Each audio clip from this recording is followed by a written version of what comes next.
Okay, today we are thrilled to welcome rising country star Presley Tennant to our show. At just 16, Presley made her national breakthrough on The Voice. Since then, she's opened for some of country music's biggest names like Tim McGraw, Blake Shelton, and Kelly Clarkson.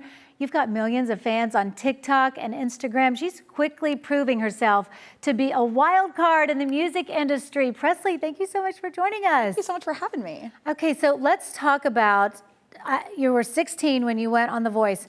What did that do for you? What was that experience like? Honestly, being on The Voice was one of the most incredible experiences that I think I have ever had. I learned so much while I was there, not only as an artist, but who I was as a person, what I wanted to do and who I wanted to be, which is not something I was expecting. I was coming in and saying, hey, this is fun. I get to skip school. I get to sing, do what I love.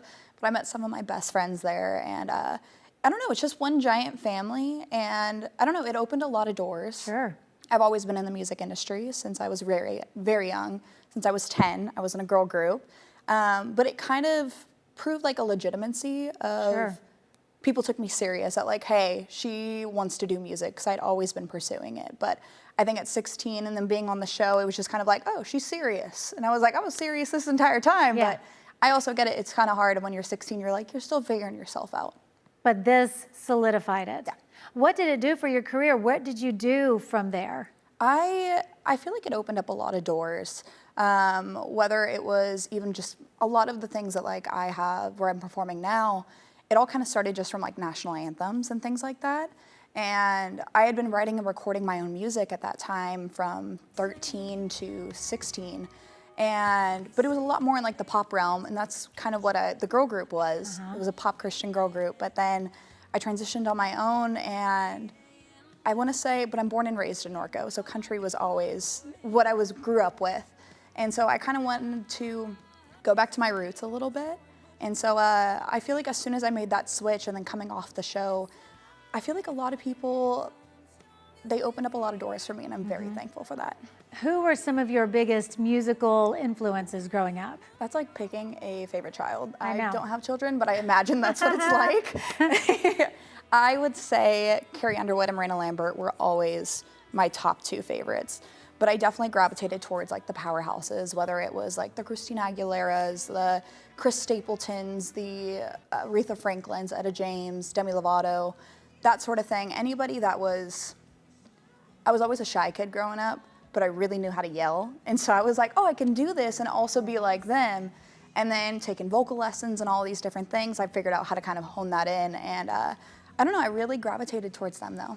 The big voice, the big voice. Well, so you said you were already writing music even when you were on The Voice or at that age. So how do you approach songwriting, especially at such a young age? You know, looking back at it, the songs growing up were not my favorite. I feel like anyone at that time, I was like, boys have cooties. I don't like want to that go song. back to school. But I feel like the more life that I live, I take a lot from personal experiences, or even if it's something that somebody around me has said. Like I have a new single out called Let Lying Dogs Sleep, and I remember walking into the write, and the writer that I was working with, Mr. Trey Bruce, he was like, hey, yeah, like this idea, Let Lying Dogs Sleep, and it kind of just took me back to when I was growing up, and like all of my mom's friends would tell me the stories about what they were going through and like their dating lives and all that, and I was like, oh my gosh, like this is a song that I feel like a lot of people can relate to.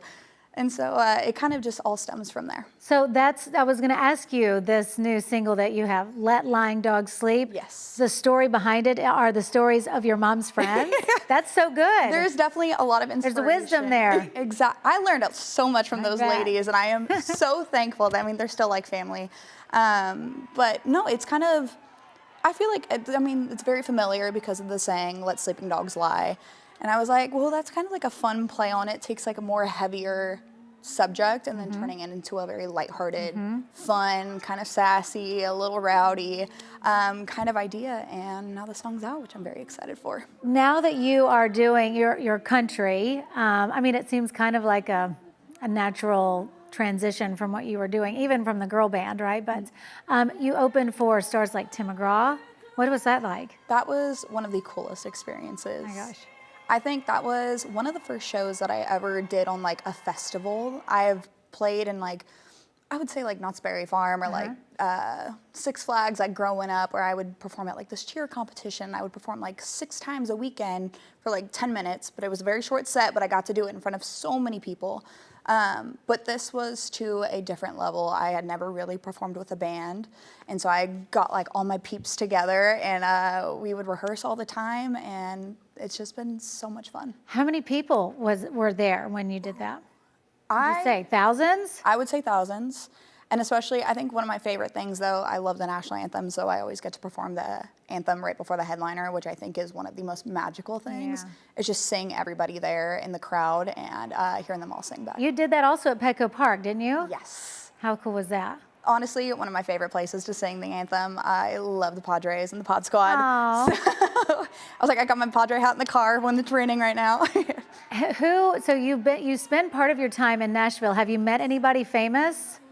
I don't know if I've ran into anyone. I definitely have like seen them out, like whether it's like at a bar or something. That's Sure. where usually everyone goes for like a writer's round or anything like that. I haven't met anyone out there. Usually it's during shows and whatnot, but You always hear these great stories of people, artists, when they're living in Nashville, that they will just play at a honky-tonk somewhere. Is it still like that?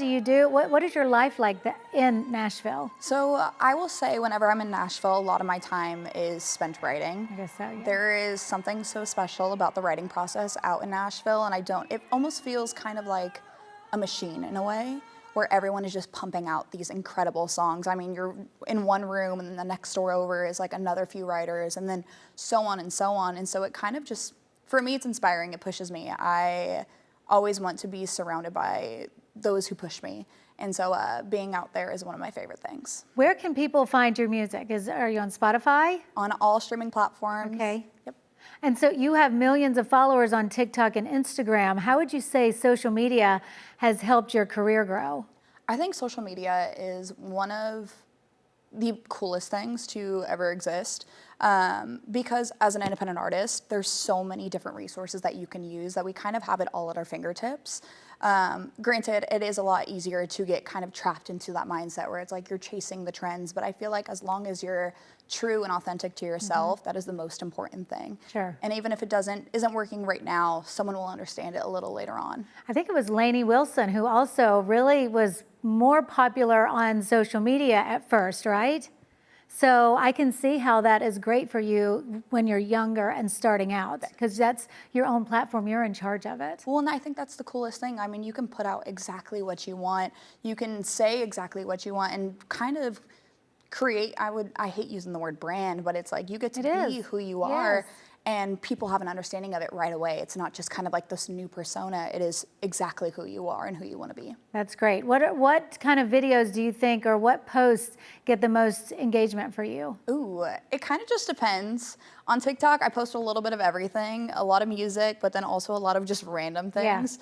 I had one that blew up a couple of years ago, which also kind of allowed me to spread my wings even further in the industry, and it was a version of Zach Bryan's Something in the Orange, but from the female's perspective. So I've noticed for myself that changing a male's perspective song into a female perspective is what does well. Well, I mean, the girl gang, we love to support other women, right? And we want to hear your perspective. So I want to ask you, if you could give one piece of advice to young artists who are trying to break into the industry or they're interested in it, what would you tell them? I would say don't be afraid to try something or to push your limits a little bit.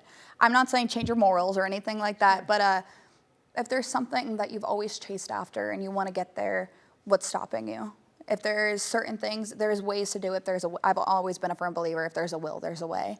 And I think that's one of the most important things. Don't be afraid to try something. And if for some reason it doesn't work, you can continue on right back to where you were. So what's next for you? Give a shout out. Also remind us your single so people can go and download it. So my new single, Let Lang Dogs Sleep, you guys can listen to right now.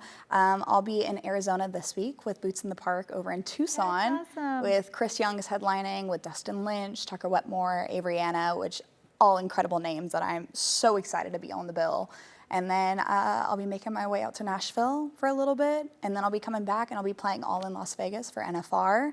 And I don't know, just very excited. This is exciting. It sounds like your schedule is packed, and that's a good thing. Exactly. With what you're doing. Okay, well, we wish you all the best. Thank Thanks you. so much for coming by. Thank you.